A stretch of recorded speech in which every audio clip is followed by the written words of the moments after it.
This is the Bobcast, our weekly podcast where we take a look at the week that was in Bates athletics. My name is Aaron Morse, and this week we're celebrating the football team getting off to a strong start in the CBB series with a victory over Colby. The volleyball team had a big week, and women's cross country continued their outstanding year by taking third at the NESCAC championships. Plus, on this episode, we have a little Halloween fun. All that and more coming up on the Bates Bobcast.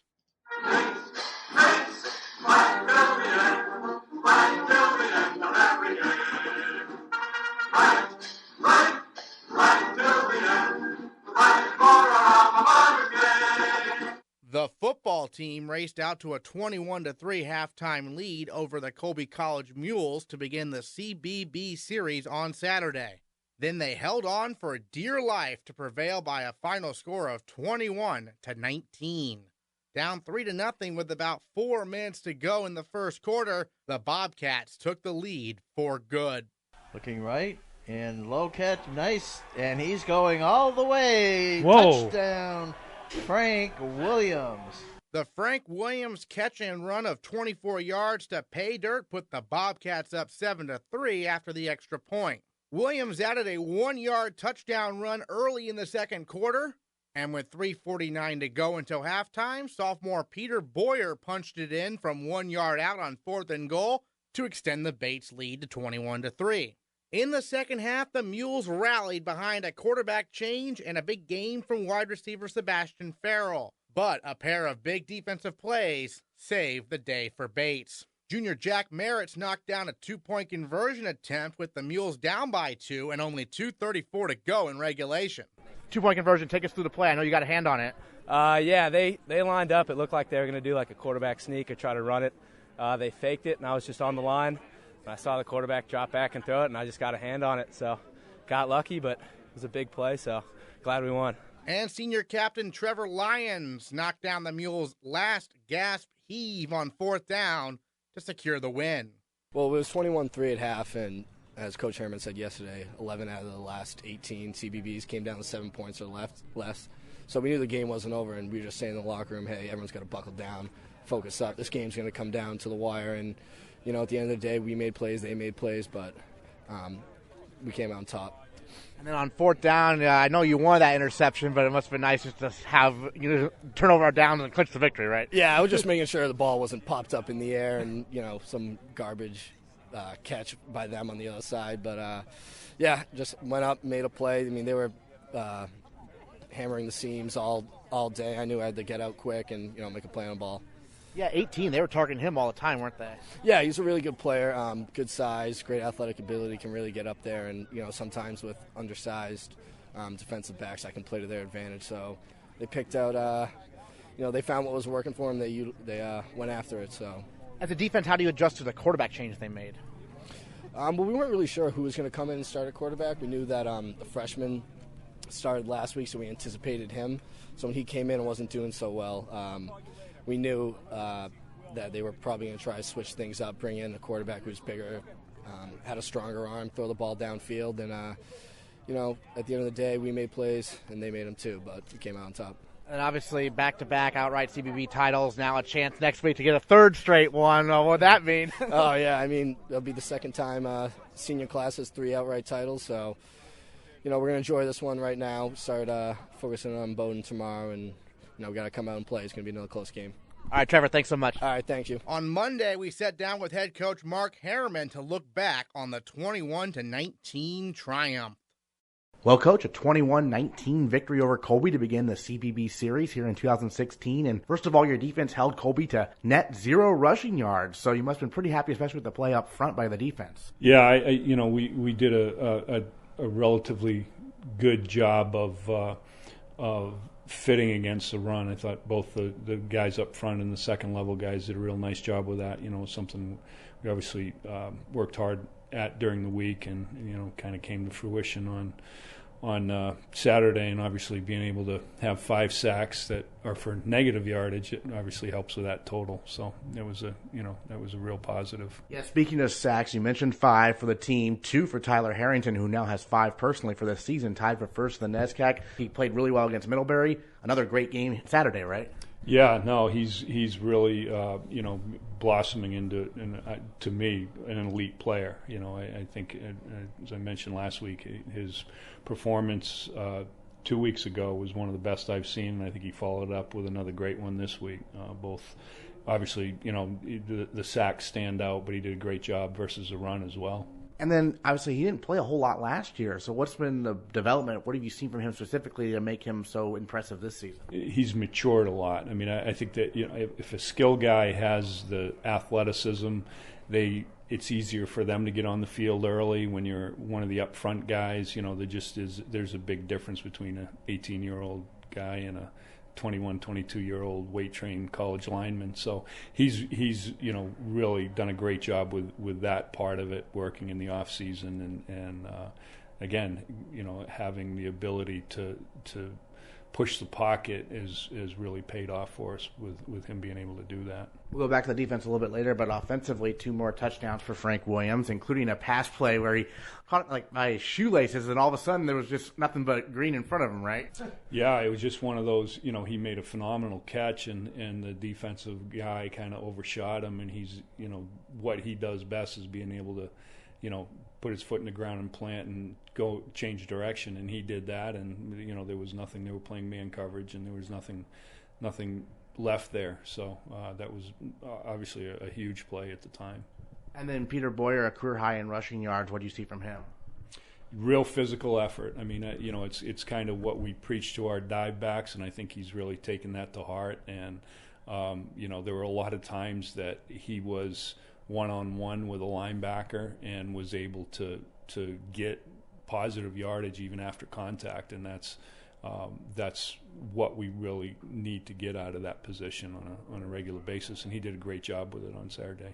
You guys were up 21-3 at halftime. Colby switches quarterbacks and really starts to have a little bit more success in the second half, but you guys were obviously able to hang on for the victory. But as a team, how do you adjust when you see a whole different quarterback come in like that?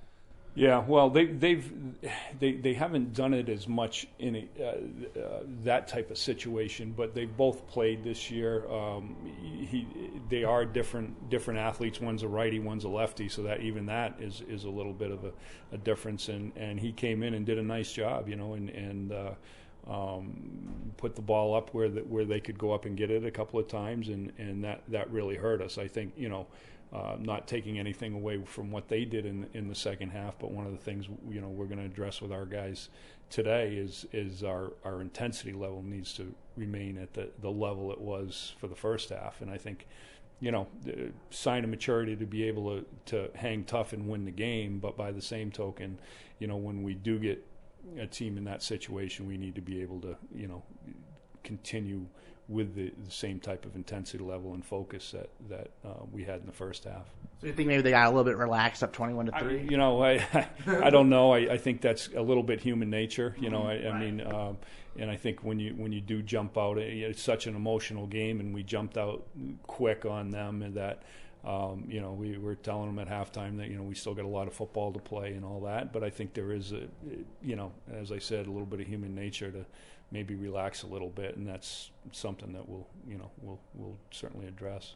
They had a 2-point conversion attempt to try to tie the game. Jack Merritt's able to get a hand on it. He played really well also, right? He did, yeah. Again, both those guys, both our edge positions with Jack and Tyler have been great. They've been really solid the last couple of weeks, and it certainly makes a huge difference with what we're doing defensively, to be able to get pressure just literally from at times a 3-man rush. And it certainly makes it easier on the guys in the back, not always have to pressure to get some heat on the quarterback. Who are some other guys we haven't talked about yet who really stood out to you on Saturday? Jimmy Fagan, I thought, probably played his best game at center this year. Sam Francis had a really, really solid game as well. Both those guys as seniors, I thought, did a phenomenal job.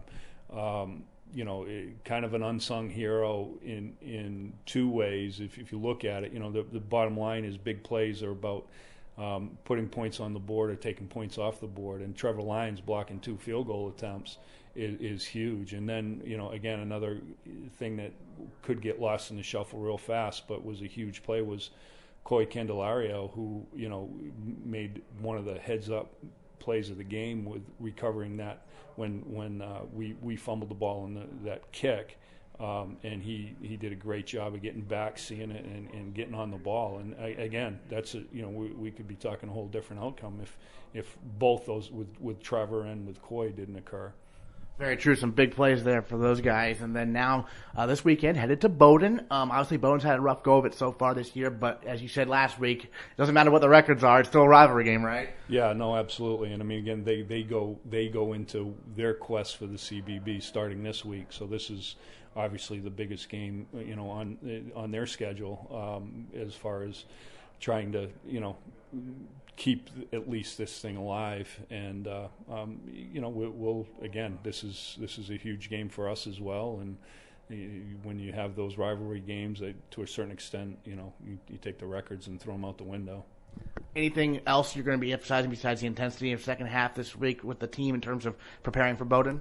Yeah, I mean, we got to take care of our business. I mean, I think that's the big thing, that when you get into these types of situations with something on the line, maybe more than a normal game, I think there's a tendency for some guys to try to play outside themselves, and we need to, really go down there focused, and like I said, with the focus intensity that we've shown throughout a good portion of the season. And but by the same token, we need to make sure that we, take care of individually. Guys take care of their responsibilities, and that's going to be big. All right, Coach, looking forward to it. A chance this weekend to win a third straight outright CBB title. Thanks so much. Saturday was also the night Bates students celebrated Halloween. There were a lot of creative costumes on hand, but perhaps none more obscure than what Junior Max Bresci and Junior Jack Merritts came up with. It's the day after Halloween. Most Bay students celebrate Halloween Saturday night after the Colby game, including you guys. And I was stunned to learn that both of you dressed up as me for Halloween. Whose idea was this? That would be my idea. It actually, believe it or not, came to me in a dream. It was I was dreaming about after the CBB. For some reason, I went over. I was interviewing the Bowdoin players. I don't know. It was weird, but I woke up. I looked over at Max, and I said, Max, I know what we're being for Halloween. And he bought in, and we had a great time. Neither of you guys had even really met me before this, so what was your reaction when he suggested that idea? No, I mean, we listen to the Bates podcast all the time, and Jack said he really wanted to do it, and he was like, we should do it. And I said, yeah, I'll be your cameraman, and we'll just make a little montage, and worked out really well. What was the reaction to your fellow student athletes when you went up to interview them on Halloween night? Oh, they loved it. You were a hit. You were an absolute hit, Aaron. I can't say enough about it. It was probably the best Halloween I've ever had, thanks to you. Yeah. It was pretty funny because I came down to interview people after the game, and I happened to want to interview you because you tipped the pass in the two-point conversion. So you were pretty thrilled by actually having that happen, but the day before you're actually going to beat me. Yeah, I mean, I told my parents. They were right there. I told all my friends. They were all excited, and then I actually got interviewed by you, and it was just, I don't know, it was meant to be. It was great. And then, Max, you were the camera guy, is that right? Yeah, so I was the camera guy, and so I would film Merritts, or Jack here, interviewing fellow students, and as the night went on, the interviews just kept getting better, so we loved it. Yeah. We got a lot of good footage, probably about 10 minutes or so. Excellent. I don't think we'll probably ever see this footage in public, though, will we? No, that's going to be strictly confidential. Okay. I'm sorry about that. You guys are both on the lacrosse team, too, right? So what's that like being football and lacrosse players here at Bates? It's definitely a challenge, but I think we find our ways around it. Definitely our studies come first, but I mean, it's always nice having something to keep us structured throughout the week, and we're rooming together, and I don't think we mind it too much. We still have fun on the weekends, and we still like to get after it, but it's been great so far. I can't complain. Yeah, it's been nice. Obviously we don't really do the off season for either sports, and that's kind of a blessing in my eyes. You just get to stay in season and play the sports that you love, so we're just having a great time with it. Great. Last question for both of you. Bowdoin game coming up this weekend. I mean, how excited is it to have the possibility of winning 3 consecutive outright CBB titles? This week is definitely going to be, definitely going to be a strong focus this week, and that trophy is definitely going to stay here at Bates. So we have to prepare throughout the week, but I definitely think we can get it done. Yeah, we can't wait, and hopefully next year, knock on wood, we'll make it 4. So. Awesome. Well, I'll be there with my camera, the real camera, to shoot the highlights there on Saturday against Bowdoin. And thanks so much for you guys' time. Sure. Thank you so much. Yeah, thank you. It was an honor. On Tuesday, the women's soccer team finished their season on a high note with a 2-1 double overtime victory over Colby. Senior Hannah Graves scored the game-winning goal in her final match as a Bobcat. Meanwhile, the volleyball team started the week off strong with a 3-0 victory over Husson. More on them in a moment. But first, let's take a look at the Bobcat field hockey team. They entered Wednesday's regular season finale with Colby needing a win to qualify for the NESCAC championships. And a win is exactly what they got. The Bobcats prevailed 4-1 behind 2 goals and an assist from sophomore Taylor Loff. Well, first of all, how weird was it to once again come down to the final regular season game against Colby to make the NESCAC tournament for you? Yeah, I mean, it happened last year, and we came ready to play. So when this happened this year, we knew we were ready.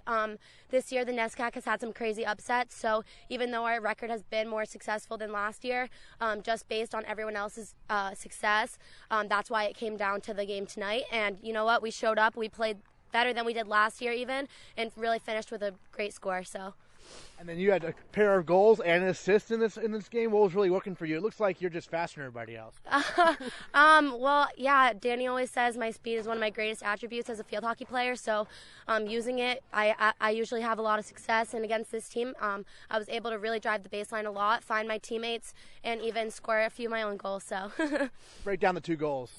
Well, the first goal, Jesse crossed the ball and Ada touched it, and I just lifted it right up and past the goalie. And the second goal, it rebounded off the goalie after someone took a shot, and I just pulled it back, took the shot, and it went into the corner. The field hockey team entered the NESCAC championships as the number 8 seed and fell to number 3 nationally ranked Tufts on Saturday by a score of 2-0. Despite their season coming to an end, Bates finishes the year with 9 victories, their most since 1999. Friday marked the beginning of a big weekend for the Bates volleyball team. They defeated Hamilton 3-0 on Friday, and then they knocked off Middlebury 3-1 on Saturday. The wins gave Bates the number 7 seed in the upcoming NESCAC championships and their most conference victories since 2003. First-year Taylor Stafford Smith was named the NESCAC Volleyball Player of the Week as she notched 15 kills, 11 digs, and 3 blocks on Friday, and followed that up with 16 kills and only 1 error on 39 attempts to go along with 14 digs and 2 blocks against Middlebury on Saturday. Talking with Taylor Stafford Smith, recently named the NESCAC Volleyball Player of the Week, and first of all, obviously 2 huge games for you, both against Hamilton and then Middlebury. What's been working for you lately out there on the court? Well, I have to say the team, as cliche as that sounds, but the team is just very supportive and welcoming, and we've been working hard every practice, and we've been pushing each other, and it just seems to show on the court. So the first year, what's been like maybe some adjustments you've made to the college level throughout this first season? Probably just interacting with a new team. I've been on the same club team from high school for 7 years, and I was definitely scared coming into college with like a new volleyball team, but I have to say that I couldn't feel more comfortable. I mean, everyone was just so welcoming, and again, as cliche as it sounds, like there definitely is that family feel for the team. And then you're from California, but you did have connections to current Bates players because you played for the same club as Augie and Chandler. I know you spoke to Augie before you came out here to Bates. What did she tell you before you came out here about what this place would be like? Well, she told me it's cold, but she was on Sunshine as well, and coming from the Sunshine Club, everyone is very close, and she said that I'll find the same thing here as well, and that was a big thing that I was looking for when I was visiting different teams and different colleges. And how did you know you wanted to go to the East Coast, or was that something that just kind of happened? I knew that I wanted to go to the East Coast. I wanted to experience the different seasons. I didn't actually envision myself ending up in Maine, let alone Lewiston. But the reason why I chose Bates was because of the Bates volleyball team. When I visited, they were all just so welcoming, and just to see how they interacted with each other was just mind-blowing. And I just knew from that weekend on that I wanted to come here. I guess you haven't experienced a Maine winter yet, but it's coming up. I haven't. I'm definitely in for one awakening.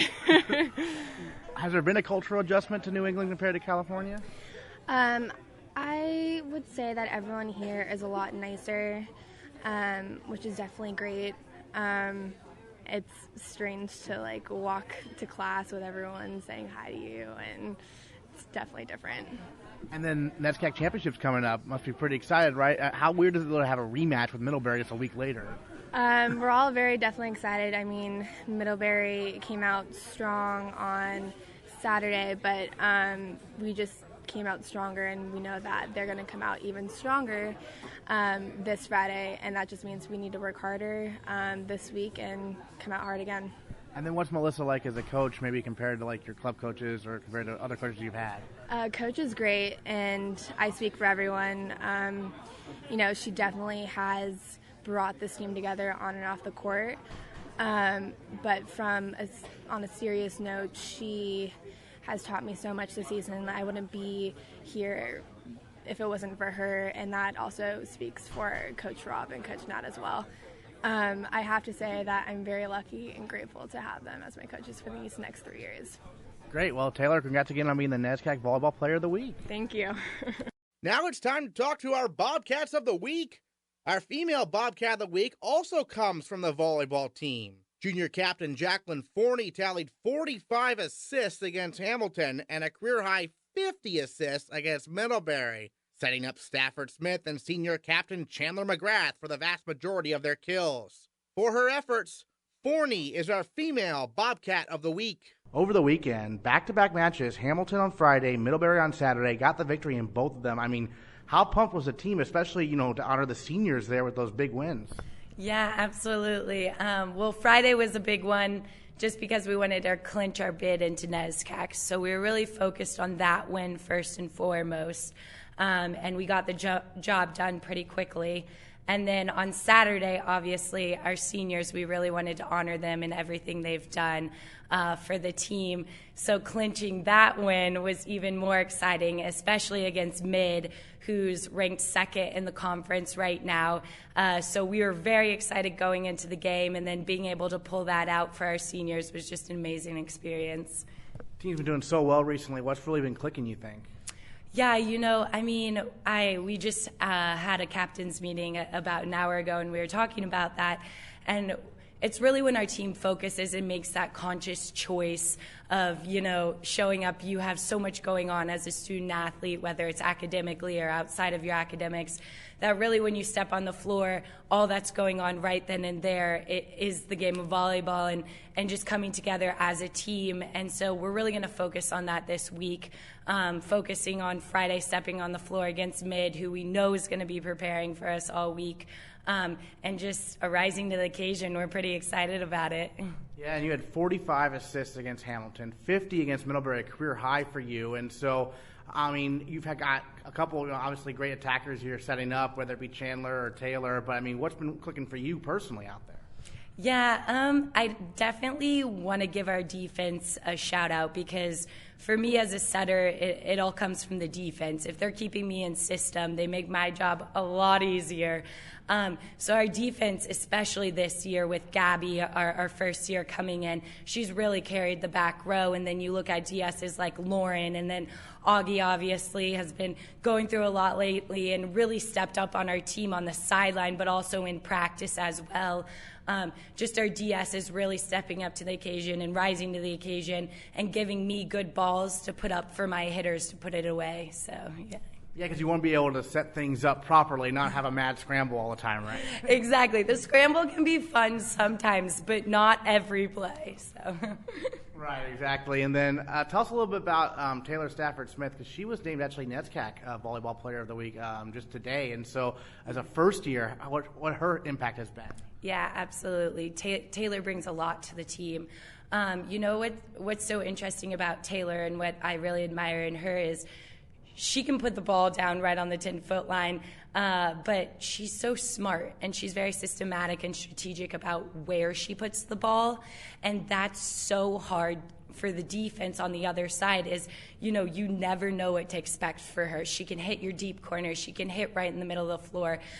She's really strategic, and as a setter, you always know setting her up. You really have that trust in her of knowing where to put the ball. So as long as I get the ball pretty high for her, I know she's going to put the ball away. Great. And then you were named a captain last year as a sophomore, and now you're a captain again this year as a junior. So what was it like being a captain as a sophomore, and where you applied from what you learned last year to this year, in a leadership role? Yeah, absolutely. It's certainly humbling, like being a captain both years. But everyone on our team is a leader, and my coach always really emphasizes that, how everyone brings their own leadership role in their own individual ways. And being a captain, named captain last year and now this year too, I've just been so happy to be able to get to know each one of my teammates in a way that I can then best represent them as a whole for my coach in those final decisions that we make. So I certainly, although I may have the title as a captain, everyone on our team is a leader for sure. Great. And then tell us about your background coming from Bloomington, Indiana, to here to Lewiston, Maine. How did that come about? Yeah.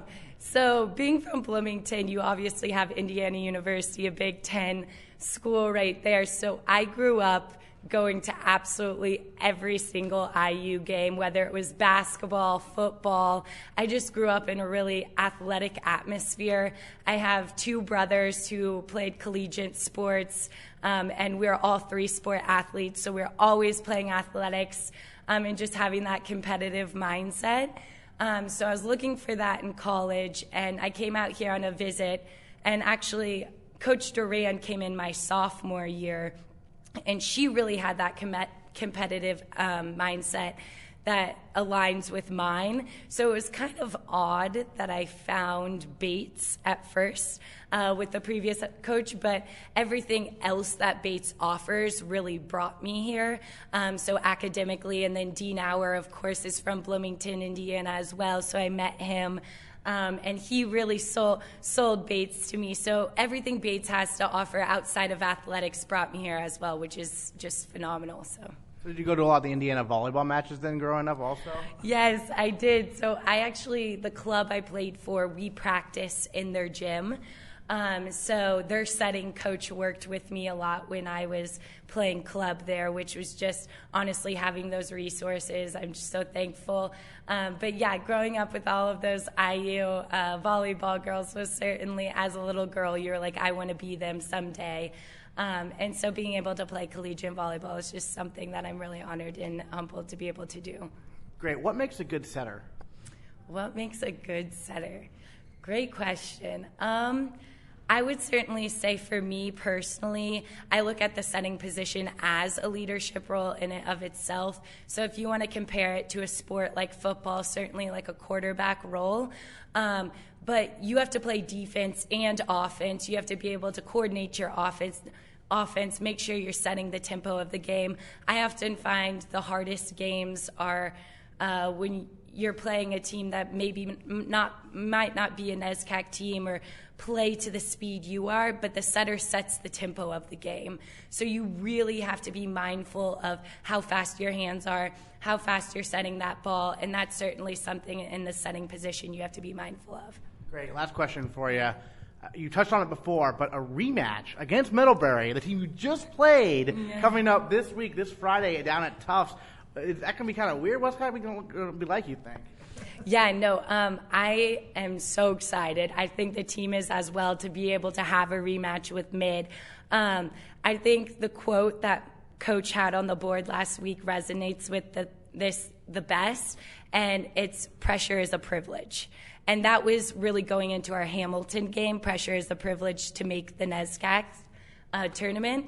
But looking at mid this weekend, having that pressure on us to rise up to the occasion once again is a privilege, and we want to take advantage of that. Great. Jacqueline Forney, our female Bobcat of the Week. Thanks so much. Thank you. It's back to football for our male Bobcat of the Week, sophomore Tyler Harrington. In his first career start, he notched 5 tackles and 2 sacks in the Bobcats' win over Colby on Saturday.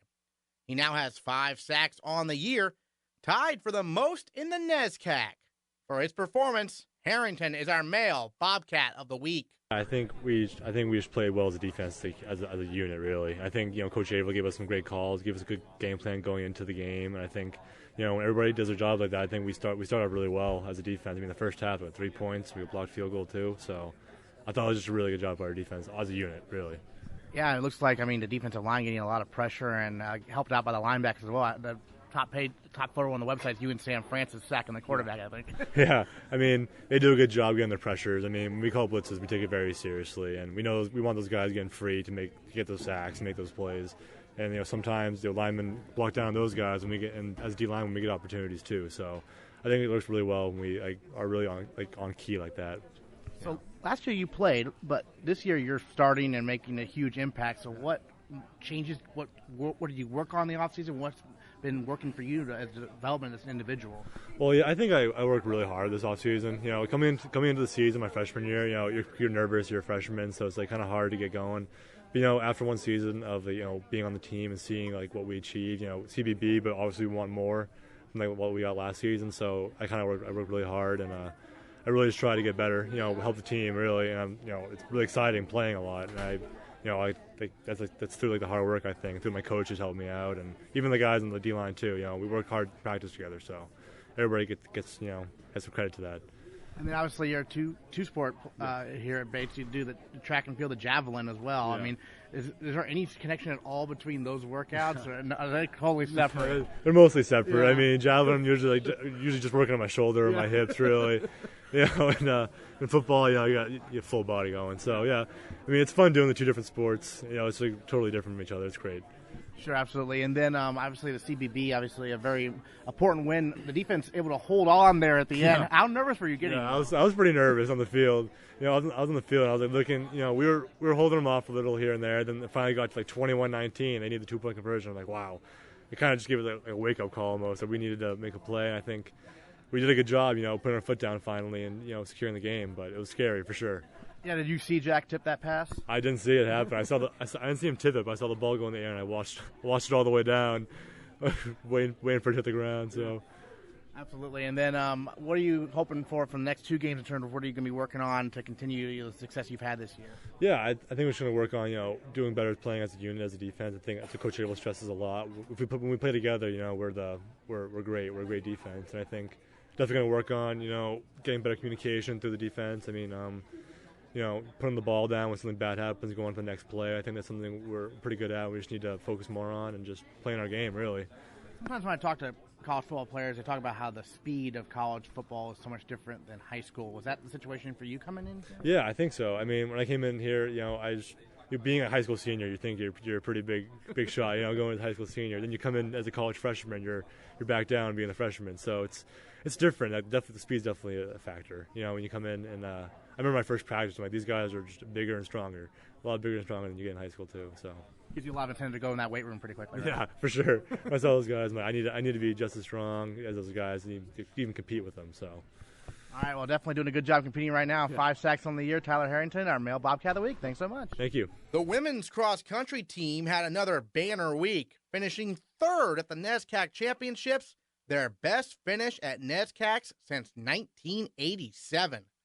Senior Jessica Wilson and junior Catherine Cook earned second-team All-NESCAC honors, and head coach Jay Hartshorn was named the NESCAC Coach of the Year. I'm happy about it, but I just think it speaks to the women on our team and how consistent they've been and how hard they've worked. And for us, if you take someone like Katie Barker, who was 16th at this meet, she was 90th at this same meet last year.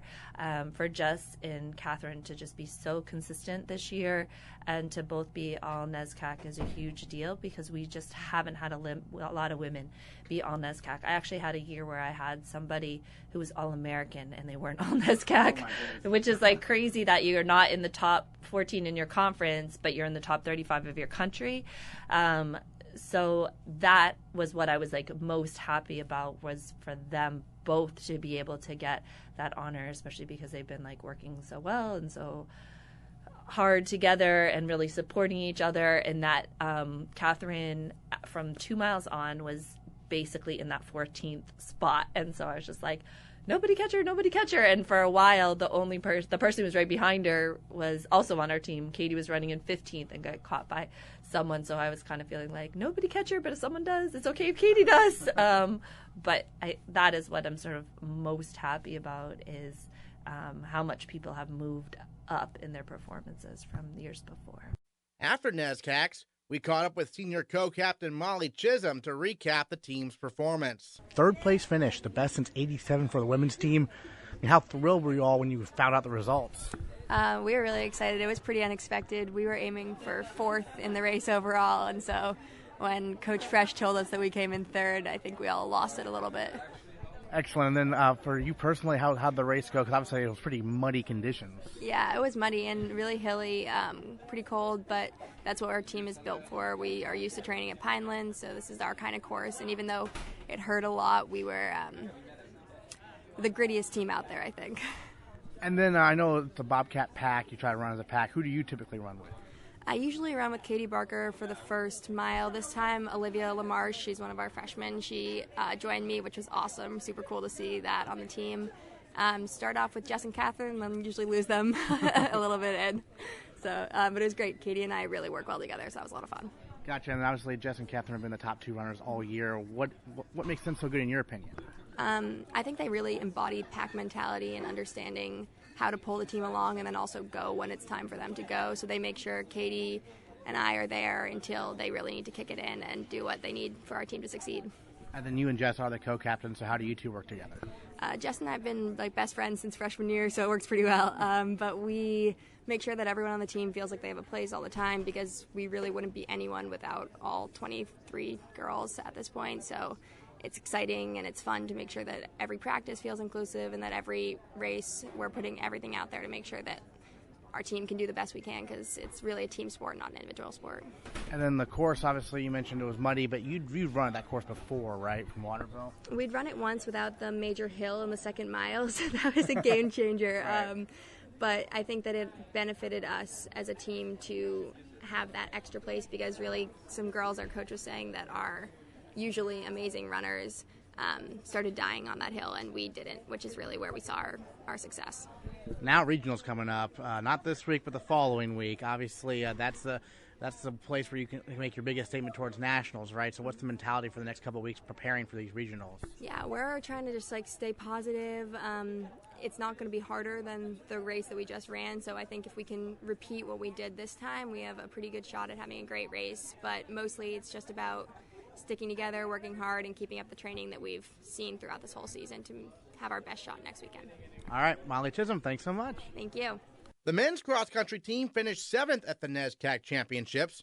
First-year James Jones was named the conference's Rookie of the Year, and he earned first-team all-NESCAC honors, finishing 4th overall out of a field of 123 runners. Well, we thought I could perform in that realm of fitness. We thought I could certainly be in the top 7 and in contention to be maybe in front of kind of the chase pack behind a few individuals that were likely to be pretty dominant up front. So we definitely thought it was a possibility, but it was sort of an upward possibility if the race went very well, which it did. Excellent. And it was tough conditions, though, so how did you manage it? Yeah, it was a bit slippery. There's a few spots where the footing wasn't as perfect as it could have been, but all in all, it wasn't awful, and we were definitely expecting that the race could have been it might have been raining as we were racing, and it turned out that the rain held off a little bit, which was it was a little bit nicer than maybe the absolute worst case scenario in terms of weather. The rowing teams celebrate the grand opening of their brand new boathouse this weekend. Senior co-captain Abby Bierman spoke at the event. What's the boathouse like? It's unbelievable. It's a dream come true, really.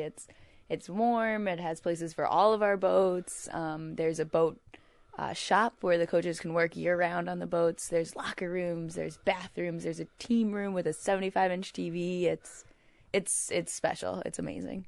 And then this past weekend was the grand opening, and you spoke. So what did you talk about at the grand opening? I talked a lot about how even though we have this amazing new facility, it's not going to change who we are as a program and the toughness that comes along with being a Bates rower.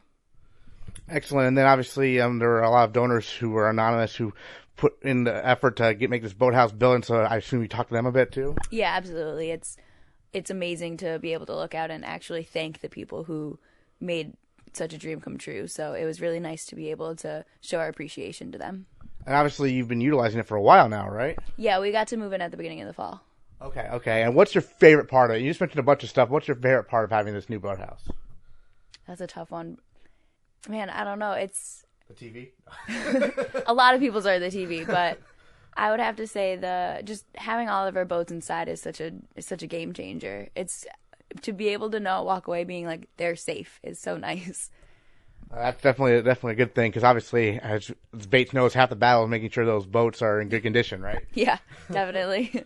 And then what's the fall been like so far? Obviously, as a Coxon, you're working with basically a new group this year. Yeah, we have 9 juniors abroad right now, so we have a really small team on the women's side. So it's just about getting that foundation in, getting a couple, just the Charles and CBB Chase for races, but it's just about getting a good base layer in before we can start to gain some speed through the winter and into the spring. And what is the plan for you, at least for the winter? We have practice pretty much still every day, working as captain's practices, so we're not being coached, so just getting some mileage in off the water. And you're one of the captains, and so you and Molly, what additional responsibilities are there for you? Just making sure everyone's still getting the work in and getting ready for spring. It's gonna be a really exciting spring, so we want to make sure we're ready for that. All right, Abby, thanks so much. Thank you. Next time on the Bates Bobcast, we'll tell you how the volleyball team does at the NESCAC Championships. They take on Middlebury at Tufts University Friday at 5 o'clock p.m. And we'll let you know if football is able to win a 3rd consecutive outright CBB title. They visit Bowdoin Saturday at 12:30. All that and more next time on the Bates Bobcast. Bates, 1 million, 1 million.